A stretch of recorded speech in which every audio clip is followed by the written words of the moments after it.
سأنادي ما بين الناس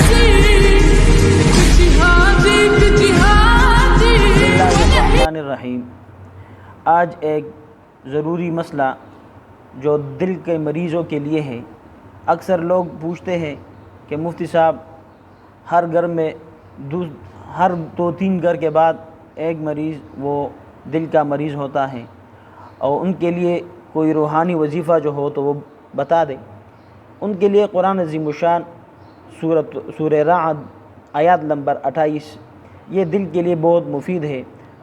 یہ آیات مبارکہ روزانہ کی ترتیب سے 41 بار پڑھ کر پانی پر دم کرے، انشاءاللہ جو دل کا مریض ہے ان کو پلائے، انشاءاللہ فاقہ ہو جائے گا۔